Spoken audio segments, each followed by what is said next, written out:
Hi, this is Lucia with The Art of Love, and this week I would like to talk about playing yourself. Now, different people have different definitions as to what this word means, as I found out when I went online to search the definition. So let me give you what it means for me. Playing yourself means that you're doing something that brings short-term relief but hurts you in the long term. So with that definition, we could include smoking, doing drugs, excessive drinking, etc. under the term playing yourself, because when you do those things, you're actually hurting yourself in the long run. But today, I'm going to discuss what it means when you do it with dating, and I have several examples. So the first one is I heard about a woman who was not sure what was going on with the guy that she was dating, and so she said, "That's it, I'm going to call him up, I'm going to find out what's going on. I don't care if he breaks up with me." Now, I don't know if she actually went through with it, but if she did, then she definitely played herself, because no one wants to be confronted, especially with that attitude of like, what's going on? I need to know what's going on.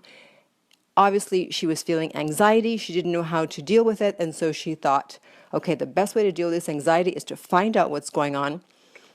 The problem is that when you come from that point of desperation and anxiety, it eventually leads to more anxiety, because just the very fact that you confront someone like that makes them want to back away.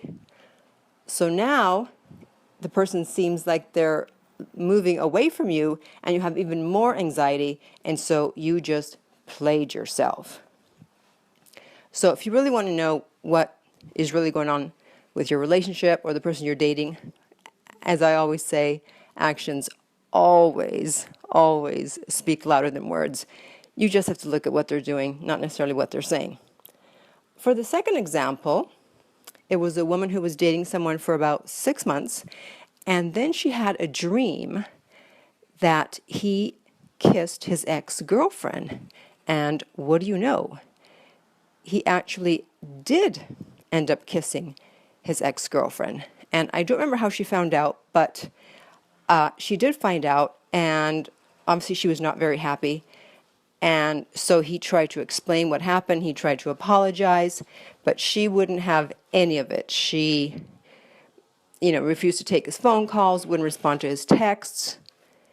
He came to her door and she wouldn't let him in. And eventually, he gave up, because you can only try so much if someone doesn't want to talk to you. And basically the relationship ended. And even years later, she was still beating herself up over how she handled that situation, because she realizes that if she had at least just talked to him, at least found out what happened, that it may not necessarily have been the end of the relationship.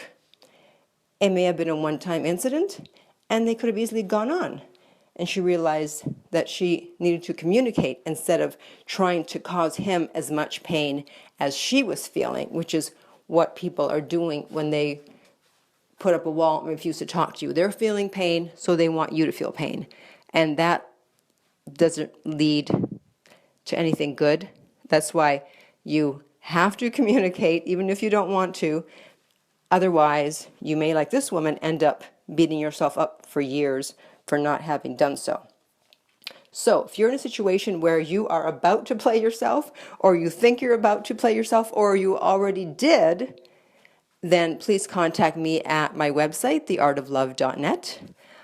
I do offer private coaching, so send me an email and I will send you the rates. If you're listening to this on iTunes, please be sure to leave a review and to rate the podcast. I would appreciate it. And finally, remember that love inspires, empowers, uplifts, and enlightens.